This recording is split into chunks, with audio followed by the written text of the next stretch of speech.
Hey everyone, my name is Tony and welcome back to another video. Today we're taking a look at DECAsteel and Profile Builder and how these two extensions can work together. Let's get started.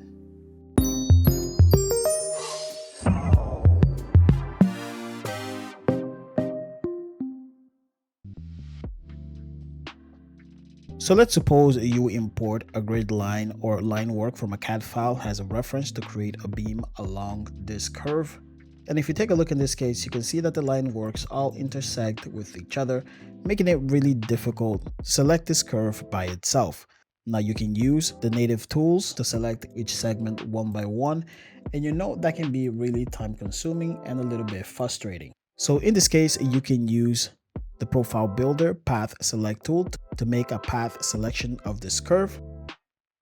So activate Path Selection tool. Select your first segment, and as I hover, it tries to predict the path based on my next segment. And since you want to select this curve by itself, all we have to do is come to that last segment and click to confirm your selection. So now that we have this selected, we can go to DECAsteel. And obviously in this case, beams is the only structural element that will work. So we just pick a very random profile, obviously make the adjustment to these settings as you see fit, and now we can create our beam along that curve. So we get a nice little preview. So this is a very useful case to use the Profile Builder Path tool to make complex selections.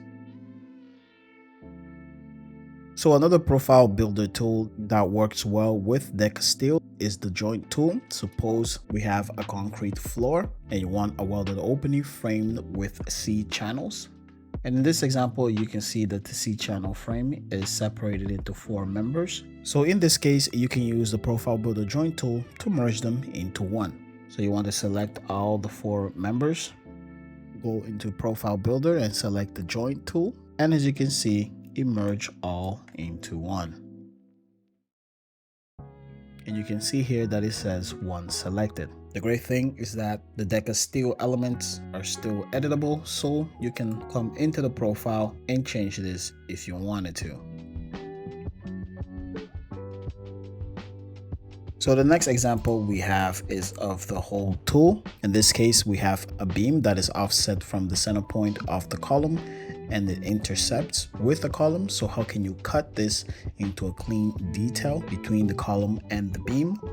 So here we can use the custom hole tool to cut into the DECAsteel beam. Be sure to check the link in the description or in the corner of the screen for the full tutorial on the hole tool. So basically what we can start with is drawing our custom profile.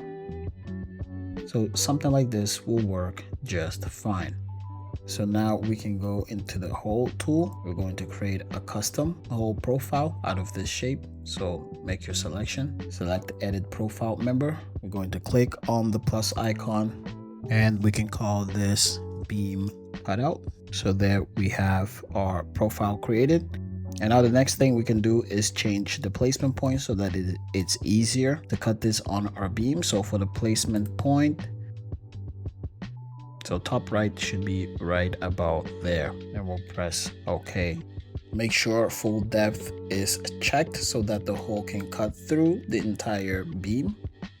So now we can set the location for our hole placement. So once again, you can see that the orientation is not exactly correct. You can press the End key to rotate the profile.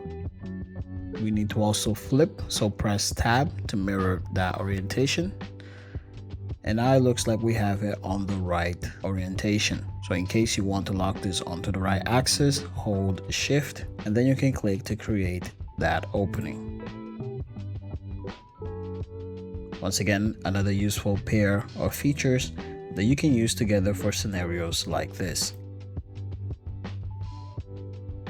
We have a trim to solid, very similar to the first example where you have structural members intersecting with each other. For example, you have this beam running into this column and you want to make sure you have a nice trim around the beam for a welded connection detail. Go to trim to solid, select your column, and then select your beam. And as you can see, it trimmed right into the shape of that column. If you take a look. And for another quick example, we got two beams here, trimmed to solid, first member, then the second member, and then we have our trim. And as always, keep in mind that these members are still editable with DECAsteel.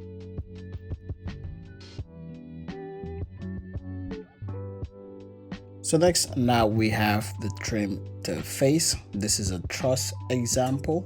It's important to note that these diagonal members are all components, as well as these ones. With this example, I'm going to use the diagonal members to extend and trim to the vertical and horizontal members on this truss example. So as you can see, we have this first diagonal member that can extend into this corner and also cut into a nice detail. So let's select the first diagonal member, select trim to face. We're going to select the first face, which is this top, hold shift to select the second face, which is this vertical member. And then you're gonna see the icon to trim this diagonal member to both of those faces. And as you can see, it repeats to all the other ones because they are components. So let's repeat that here. Same way. First pre-select your member, select trim to face, select face number 1, hold shift, select face number 2, and then go back to your member and click the trim to face. So extremely useful tool, simple to use, straight to the point, and because those were all component, it affected all the rest of the other instances. So let's repeat the same here to complete the entire detail. And that was actually done fairly quick. Imagine if you had to do this manually. Now, if we go to these members and activate X-ray mode, you can see how they are perfectly trimmed into the corner of the vertical and this horizontal member. But if we wanted to revert this back to its original form, you can select it and use the remove trim feature. And you can now see that this member went back to its original form. And similarly with all the other components. So this is another useful combination of tools to address workflows like this. So by now you can see that there's a strong connection between Profile Builder 4 tools and the DECAsteel elements. Another very useful one is the edit path tool that you can use to edit this beam. For example, I can go into this structural element and maybe restructure. It's not so straight and maybe there's a little bit of a curve to it. Once you go inside the group, you can activate the edit path tool and it will give you the straight line which represents the path of the beam. And now you can start to change this into something a little different. So for example, I can divide this into 3 and I can move this down.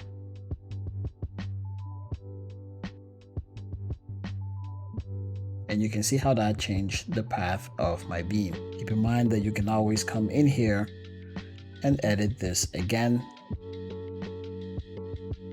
So you always have the benefit of a non-destructive workflow. So you can always go back and change the path, as well as the actual structural member.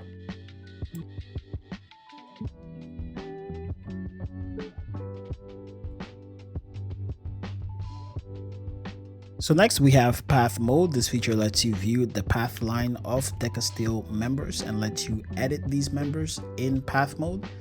So this is what it looks like. And in this mode, you can move these members using the SketchUp native tools. You also want to be very careful of other SketchUp tools you can use while in this mode, as they can create some errors. So for example, I can select this entire structure and then we can click this icon to enter path mode. So what we get in this mode is profile of the member and the direction it runs to. For example, this is a beam that runs the length of that line. And here you can start to make edits. I can take this beam and copy it 5 feet 3 times to create additional beams. And then I can select this section, reverse path, and we can see that it added additional beams. So it's a very interesting feature to have. And again, we can come here to another section and do the same thing. So it's a very unique way of editing structural members in this mode. So let's say 6 feet times 2, and I can select this entire top and see how it looks. And in case you want to see a cleaner path mode without the symbol of the beam profiles, you can go into your tags and you can disable path mode widgets, right? You can turn those on and off and still edit this structure in the same way, right? So I can select all of this and bring all those elements back, and all the changes that we made are in this update. So pretty cool feature to have. Now, in the same way a lot of features work well between Profile Builder and DECAsteel, there are a couple of things that are just not compatible.